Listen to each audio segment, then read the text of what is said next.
And we're just a little crazy here on the 5 a.m. Mester Scrum Show, aren't we? Anyway, hey, good afternoon. Welcome to the 5 a.m. Mester Scrum Show. I wanted to share something about watching out for metrics and data that's supplied in social media. So I got a story to tell about something that was shared from MetricWise, and me being the data person I am. Of course, I went back and the engineer. Of course, I went back and read the original study that was done, and I got some news for you. Anyway, I'm going to talk about that today in our Metric Monday special programming for 5 a.m. Mester Scrum Show. And this goes for any business, to be any organization that this will apply to. And so I was in a meeting the other day, and I'm really sorry I'm late. First day of school with the kids. Had to get them off, get all that done. And now we're kind of getting back there where we should be. And I went to a book thing and for helping me write my book. So got a lot of things on my plate.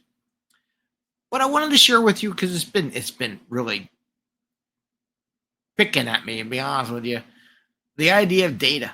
And I saw a couple things. So I'm going to share the whole scenario in a brief amount of time. I was at a meeting last week with a group of people, business people from around the Philadelphia area. And one of the leaders cited a citation from a study that showed that Philadelphia was like the lowest ranked of these things and that and everything. What? Like, why is Philly lowest ranked? So, of course, that triggered my desire to read the study, because when people post stuff, a lot of times, to be honest with you, I don't believe it, right? At first glance, I don't look. I look when I do stuff for my museum, history, data, I look for three pieces of corroborating evidence that made this truthful. And that's the same thing you should apply for metrics. If someone tells you, I did a metric in my business and this is what we're doing, you got to ask some questions like, how old is the data? Is it more recent, or are you looking back history? Is it pointing to what we're doing? Is it where's the cohort, what it is, and all that kind of stuff? So a couple of things I found out about the data. When I first looked at the data, I looked at it, and there was something that really put a bee in my bonnet, if that's an old term, that I won't go into here, that I kind of told one of the guys, the managers of the thing, I says, this study was based on this, that, and the other thing, and I don't think we want to base our decisions or your decisions or whoever's decision based on that data. But then I also found out, I was reading the data, so I wrote it down. It was based on data from 1978 versus 1992. So when you look at the report, when you actually pull the 120, 72 pages of the report, majority of the data is from studies from 1978, 1992, and they extrapolated and did all that. And I go, well, one, you shouldn't be based on anything. The world has changed since 1992. And I'm really shocked because these PhDs, I love my PhDs. I work with them all the time, but sometimes they just there was even a reference to an article that was written or a paper done in 1930. I'm like, yeah, that's nice and everything, but everything's changed a lot since then. And the term of upward mobility, whatever it was, is different from what it was.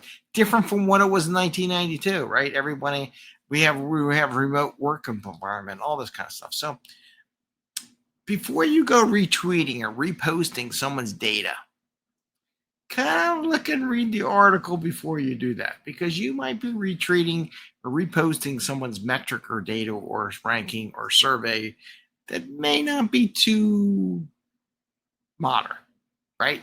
So I kind of said this, oh, by the way, this stuff's from 1992. That the concept of what they're trying to do is spot on, but the data they're referencing to build the metric that they were building was old. So like, even if you have a business, let's say you have a team, and someone wants to look at the metrics from last year, I'm going to tell you right now, last year's metrics are old. Data from last year is probably old. The way the world is changing, it's probably old, right? Your teams have evolved over time, and to look back that far, it's kind of hard to do. Maybe you can do it in baseball. Baseball looks at like what Babe Ruth did back. He was awesome. You're still trying to catch up to Babe Ruth, which is an amazing kind of thing. Just tells you the stats he had. But in business, be careful the metrics that people present to you and what you're going to measure. You you say, well, this year, last year, well, maybe last year you didn't have a whole new sales engine, or you didn't have a Instagram presence, or maybe you didn't have like a new product line way of, maybe you weren't using Salesforce. Maybe, it's kind of hard to compare apples and oranges when we keep picking new fruit, right? So we got to be careful in the metrics when you do them in this activity, that you're not pulling metrics that are too far different from where you are today. I mean, you can do like how drastically different if you just ignore everything that happened. And a lot of statisticians like to ignore events in the world, right? They can say, "Oh, it's going down." Yeah, we had a pandemic. People work from home. They want different things now that weren't there before. They don't necessarily need certain things. So you have to be mindful when you use metrics where your reference is. And to be honest, you read the data. I like looking at least 3 points of data to say where I'm going. Like from an Agile Scrum perspective. Some people like this, some people don't. Let's take velocity. Measuring velocity in points or issues count. I do both. I look at both. I don't just concentrate on the number of issues done, and I don't commit it. I also look at points, and some people, I like points. But I don't, I like the two of them to give me a sanity check. Are we heading in the right direction? And the reason why I say this, you have to be careful that from a business point of view, that you're going to make business decisions and invest a lot of money and stuff in something that's based on old data that may not apply anymore. Like, let's take advertisement for example. Does it make sense to buy advertisement in newspapers? And maybe it does. Maybe you got a local paper that everyone in the local town reads. Okay, fine.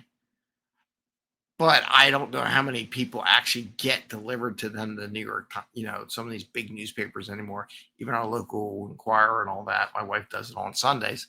But, I don't know how often. Maybe it'll be on their website. I don't know. So I don't know how valuable the ad data is from that type of experience and versus a more social media ad experience, right? Maybe different. Oh yeah, these are before, or billboards. I had a billboard somewhere on this wall. There's a picture of a billboard I had for one of my companies that we had back in 2000. Everyone drove to work. Everyone reported into Philadelphia. So it made lots of sense. We were getting 60,000 hits a month on that website before this, right? But since the world has changed, I don't know necessarily so much a billboard advertising will get you as much as that did in the past. Though it is a good piece of your marketing plan, but it depends on what you're looking for. Looking for people to drive into work? Maybe they're all remote now. I don't know. You have to look at new avenues from which to reach those new audiences. So I just wanted to share that with you from a metric perspective. Please don't just repost stuff unless you actually read that, because a lot of people repost stuff. It doesn't make sense. Now, I'm going to give you one other tidbit that I noticed in Google. Well, I'm going to say it. Well, I already said the name. In their AI.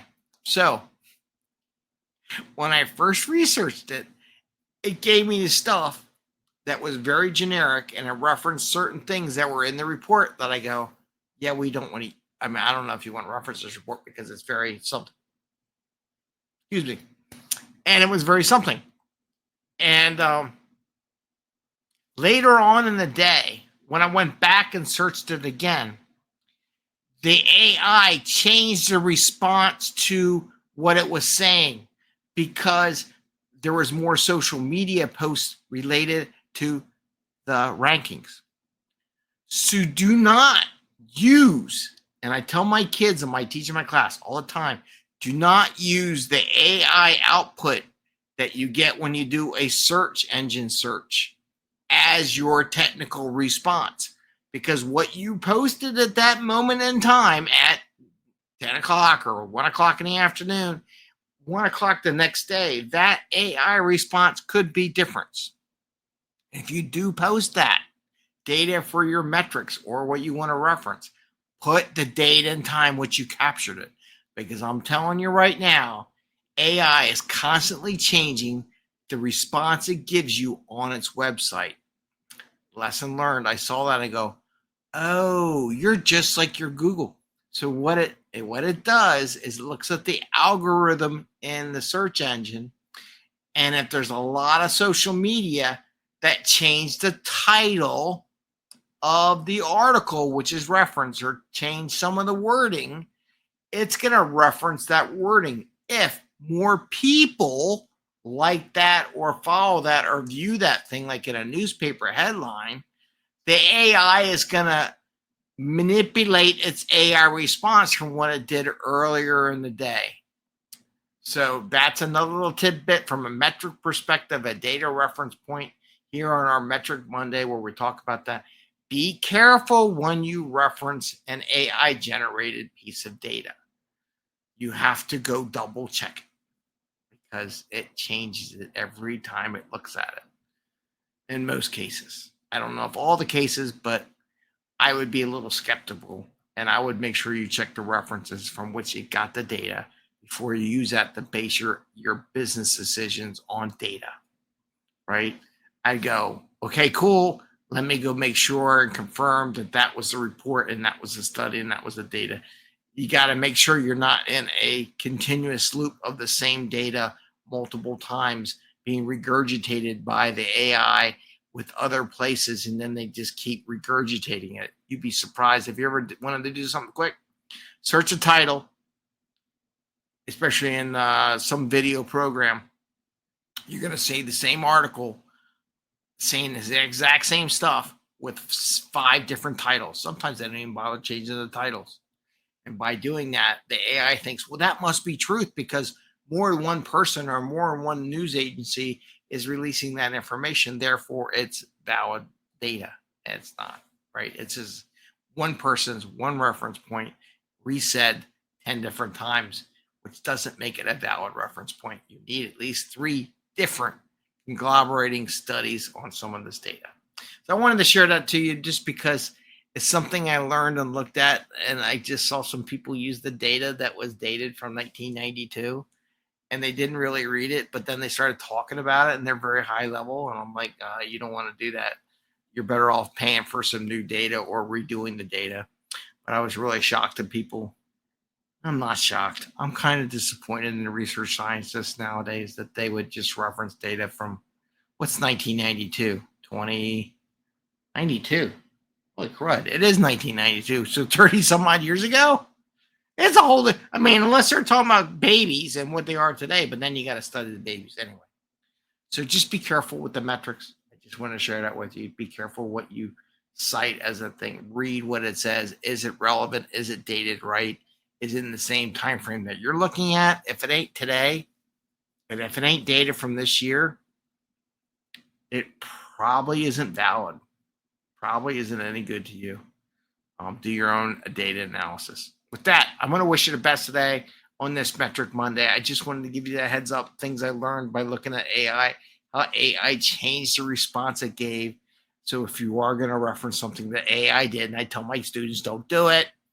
Don't copy and paste what the AI tells you and copy and paste in your homework assignment I have for their technology class. That's probably going to be wrong. With that, I want to wish you the best. I want to wish you good luck today. I want to wish you a happy Monday and happy scrumming, and we'll see you soon. Take care, everyone. Bye. See ya.